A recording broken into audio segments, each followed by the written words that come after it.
Hello and welcome back. I am Dr. Aria A. Wilson, PhD in Urban Planning, Certified Residential Appraiser. If this is your first time on this channel, welcome. And if you are a regular subscriber, welcome back. Welcome to the Appraisal Doctor.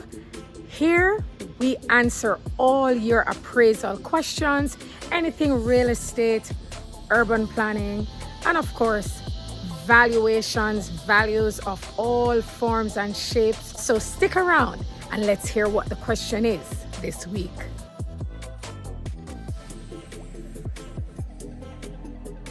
The question we're going to face on this week's episode of the Appraisal Doctor is, what are the steps in the sales comparison approach? Now, what are the steps? What are the factors? What are the most important factors? And how do we account for them? So, as we all know, the appraiser's main task is to arrive at an opinion of value for property. Now, in this video, we're going to focus on the property being a residential property. We're going to keep it simple. So, in the scenario of a bank requesting an appraisal for a residential mortgage application, because they need to close, so they need to know and confirm what the opinion of value is from an official source, which is the appraiser. Now, I have spoken before about the different approaches to value, and I also mentioned that the sales comparison approach is the most ideal approach, not only for residential, but also for other property types, other land use types. Now, in the residential scenario, we're going to take a very simple example. So, the bank approaches the appraiser with an engagement requesting an opinion of value of a residential property which is located in an urban residential area within a subdivision.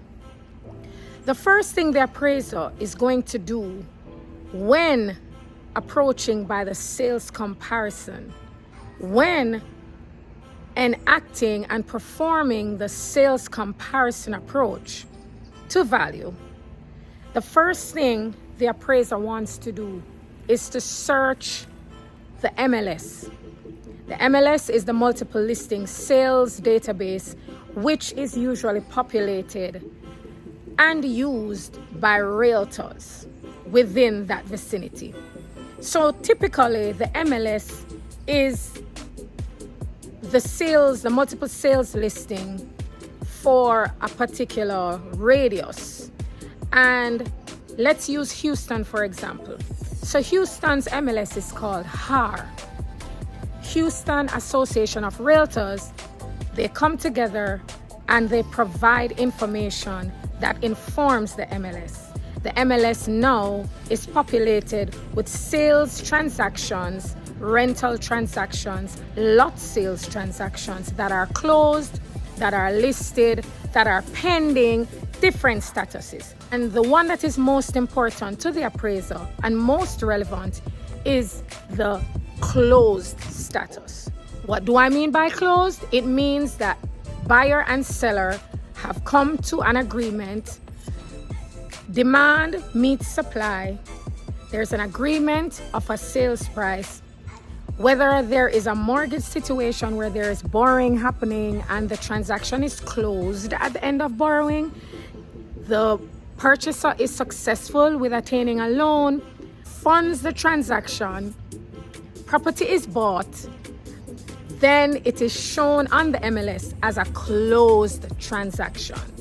Closed transaction means the purchaser is now the new owner, has full possession of the property, has the keys, is living his life in his new home.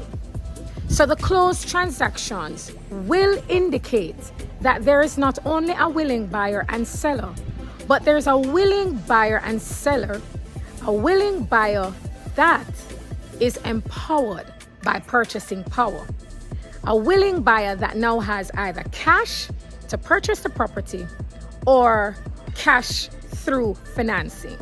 Whichever way it is, his demand is now empowered by capital, which allows the transaction to close. Now, with these closed transactions found on the MLS, the appraiser now has a database within which he can choose the most appropriate comparables. What does he use as his foundation to decide what is the most appropriate comparable for the subject property? Well, the very first factor, naturally, as you hear realtors say all the time, location. The location is the most important factor. I remember saying to somebody a couple of days ago that whenever purchasing a property, you have to be careful. You cannot just buy the house for the structure. You need to buy the house for its location. Because you cannot fix a location, but you can fix a physical structure. So it's very important to highlight the location as the most important factor to decide whether or not we have found a suitable comparable. Location. I am going to be very practical. If I am doing an appraisal, the first thing I'm going to do is to go into the MLS and I'm going to search, starting with the property address and deciding how far of a radius I am going to put to extract transactions that are closed. In another episode, I will go into details showing on the screen how you use the MLS in detail. But for now, I'm just going to speak about the actual factors that are most important in the scenario where we're using the sales comparison approach. So I normally pay attention to what is closest to the property. The location is number one. The next thing I look on is the gross building area, which is the square footage of the house itself. I usually have a bandwidth bracket. If the property that I am appraising is 2,000 square foot, I typically have a bracket between, say, 1,500 and 2,500, or 1,000 to 3,000, something to that effect, depending on how many sales transactions, closed sales transactions are coming up in the search. Now, if I put the search in for a mile radius, which is typically what USPAP expects you to stay within, it doesn't mean that when you search within a mile's radius, if you get 100 comparables, that you're going to possibly want to be using all 100. What you're going to try to do is to narrow your criteria. So location, gross building area, which is the square footage of the home, the lot size. That's where I normally go next, the lot size. The age of the home, whether it's a new build or not. The condition. No, you cannot know the condition from the initial criteria that you're choosing on the front page. That's usually something that you will just affiliate with whatever age the property has. It will give you some more details of information when you go further to look at the MLS details of each property that you've chosen. So you're not going to see all that detail on the first page. When you would have narrowed down and chosen, say, 7 comps, 5 comps, then when you go on the next screen, you are able to look on the description, the details of each comp, and decide whether or not 5 out of the 7 are appropriate, or which 5 are the most appropriate. So basically, the location, the floor area of the home, the lot size, the age of the structure, the condition, those are the main ones. Now, when you get to choosing these comps and you are now migrating them into what we call the sales grid of the appraisal report, that is when the appraiser's artistic ability, experience and knowledge, and also some mathematics comes into play. The scientific aspect of our skill comes into play, where we need to decide how we adjust. Now, if I am 2,000 square foot and I have properties that are 1,500, 2,500, 2,800, 2,000 as well. It is important that I have a bracket, I have a range within which my subject property's floor area falls within. The same thing would be really good for the lot size, but it's most important for the floor area, because somebody will buy a house of 2,500 square foot, whether it has a 5,000 square foot lot or a 7,000 square foot lot. So is there an adjustment for lot size? Yes, but it's not as imperative as the adjustment for GBA or floor area, the structure's floor area, the house, the size of the house, right? The square footage of the house. So there's an adjustment made according to a particular type of math, and we call it a paired analysis.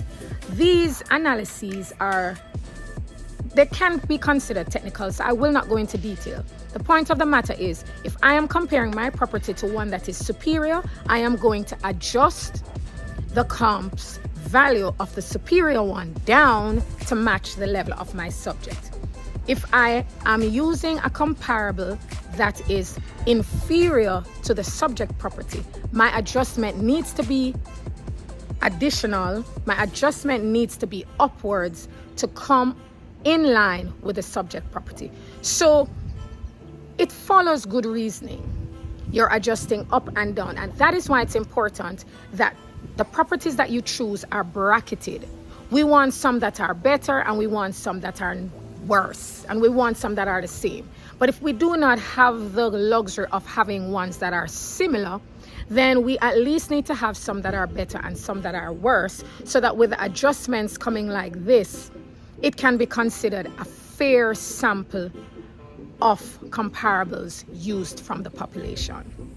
So let's summarize. The sales comparison approach, just as it suggests, we are comparing different closed sales transactions, whether they are better or they are worse. We're adjusting. It's the appraiser's artistic skill and mathematical scientific skills. Those skills are used in order to make these adjustments.